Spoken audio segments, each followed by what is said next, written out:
Hi everyone, Tom Simmons coming to you from my backyard in Chester, Vermont. And this video is going to be a very short add-on to my previous video, which gave you a broad 41-minute overview on taxation. And one thing I learned from that video, actually two things I learned from that video, are that one, whereas people need to understand the entire broad spectrum of taxes, federal, state, local, property sales income, what they really are interested in is individual federal income tax, and I'm going to hone in on that in this video.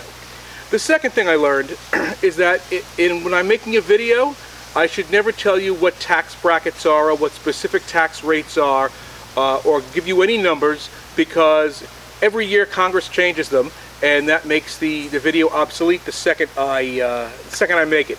So hopefully you have listened to the previous video. The concepts are all exactly the same.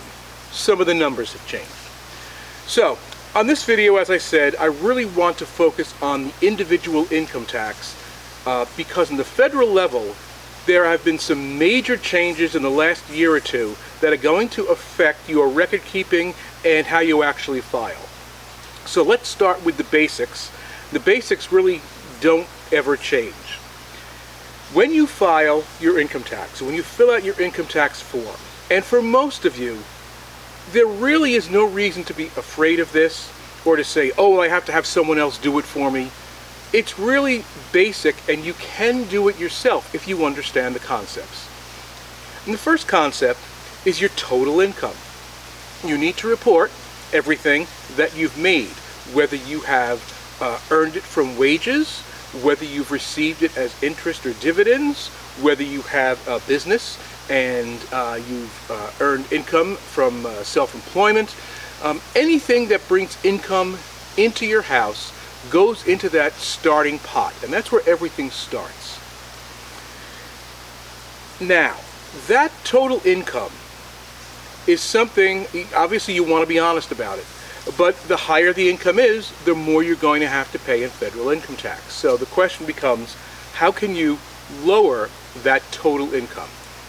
One of the most common ways to do that is an adjustment that comes immediately after you declare all your income. And those are deductions for IRAs, for retirement accounts. And I'm going to spend a lot more time specifically talking about the variety of retirement accounts in another video. But let's just say from the get-go that the number one way you can reduce your total income and therefore be paying lower taxes is through making annual contributions to a retirement account. And I don't care whether you're 18 or 60, it's never too early to start that retirement account. It's never too late to put money in a retirement account. It makes sense.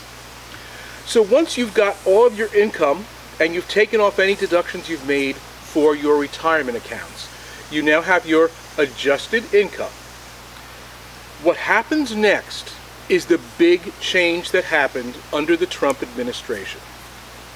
A lot of people, if you've been doing income tax for a while, you have this general idea that, well, you can take deductions.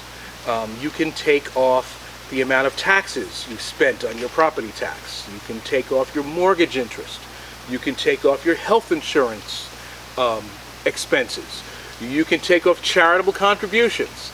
And you have a general sense of that you should keep track of these, and these are all deductions that you'll be able to take. For 90% of the American public, this is no longer true. Let's just state that right out. Under the new tax code, you have a choice. You can either itemize your deductions the way I just explained, keeping track of all of your health expenditures, keeping track of all your contributions, keeping track of your property tax bill, keeping track of your mortgage interest, which if you're a new homeowner can be high. You can do that with some qualification. regardless of how much you've spent on your state and local property taxes, you are capped at $10,000. So if you're living in a high tax state like New York or California and your property taxes are more than $10,000, you don't get to claim more than $10,000. Your health expenses, out-of-pocket expenses, are also limited based on a percentage of your income. So if you choose, you can make this list of deductions and you can keep all the receipts for them and figure it all out. Or, choice B, you take the standard deduction. Now, for many people, the standard deduction used to be fairly small. Right now, it's very high. In fact, I'm going to violate my principle and give you a number. For 2020, it's $24,800. In other words, you can keep track of all of those expenses and itemize them.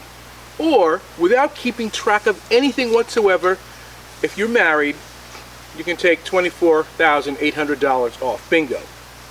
No record keeping. This went into effect for the first time last year, 2019. More than 90% of Americans took the standard deduction because it came out, mostly because it came out to more than what they would get by itemizing every one of those receipts. Others took it because it was a lot easier. There's no record keeping. You just take it.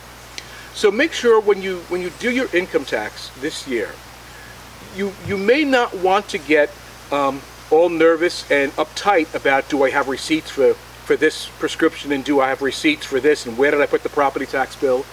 Because chances are, 9 out of 10 of you just take the standard deduction. So if your income for the year was $50,000, your total income, right off the top, you're taking off almost $25,000. It's cutting your income in half. Boom. What you then end up with is your taxable income. And this is the income that the tax tables and the tax rates are based on. It determines what tax rate you fall into. It determines how much you're going to pay. Now, having said that, there are a few credits left over, and a credit is different than a deduction. The deduction, whether you itemize that list of deductions I just spoke about, or just take the standard deduction, and for those of you who are single, it's 1/2 of the married couple level, that comes off your income. That lowers your income. What credits do is lower your actual tax. So let's say you ended up with $25,000 of income, and you look at the tax table and it says you owe a certain amount in taxes. And just for argument's sake, let's say you owe $2,000 in taxes to the federal government. Credits reduce the tax. They come right off the tax. So if you get the earned income credit or the child care credit, there are still a few credits left that you should check on this form. If you qualify for any of these credits, and maybe you get a $500 credit, that comes right off the amount of taxes that you owe. So credits are actually much more useful than deductions, but they both play a role in reducing the amount of taxes you're going to pay. Once you've looked through your credits, you get to the end, and then you simply compare what have you already paid through your paycheck to the federal government versus what do they say you owe. And if you owe an amount, you send the check in. Many people overpay and prefer to overpay because then they get a nice big check back at the end of the year. I personally don't. I don't prefer to overpay. I don't understand why anyone would want the federal government to have their money and earn interest on their money so they can get it back when they could have used their money themselves all this time. But be that as it may, many people love to get that income tax refund at the end of the year. And you can massage whether you're going to owe or pay taxes at the end of the year by declaring the number of exemptions with your employer, how much taxes they're taking out of your paycheck. So, that was a really brief overview, but as I said, the forms change every year, and the numbers change every year, and the concept is always this. One, what's the total amount of income coming into your household? Two, what can you take off that income because you put it in a pre-tax account, like a retirement account or a health savings account? Three, take deductions. Which deductions are we going to take? We're going to take the itemized list or the block amount that we don't have to keep any records for and just put the number in. Now we have taxable income. What does the tax table say we owe? Do we have any credits against that? Have we paid too much or too little? Make up the difference. The important thing for you to remember as you're going through your taxes this year are these. First, if you can contribute to a retirement account or a pre-tax account, it makes sense. It makes sense for you in your future. It makes sense to reduce your income.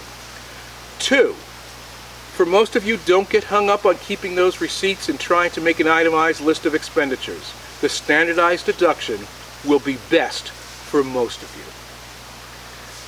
One thing I did not discuss is that you do get deductions off for each person in your house as well. Husband and wife, or two spouses. Keep in mind that your children are your dependents, and that's what most people think of when they think of dependents, and you get a deduction for each dependent. However, if you have someone living with you and you're providing more than 50% of their upkeep, and they earn less than $2,500 a year, even if they are not a blood relative, they are your dependents and you can claim them. So that could be, it could be an aging parent. It could be a friend who's not working and living on your couch for most of the year and you're supplying their food and their lodging. It could be a nephew or a niece who is now living with you. Dependent doesn't just mean your kids. It means anyone you're providing the majority of income for. So keep that in mind as well. So, this has been Tom Simmons. I promised you this would be short because I really needed to just make some clarifications to that previous video. And I won't make you go through any more of this. I've got a bunch of links that I've got embedded in the lesson that will describe some of what I've just talked about and go into a little more detail. And if you ever have any questions about this, please feel free to contact me. Signing off. Thank you.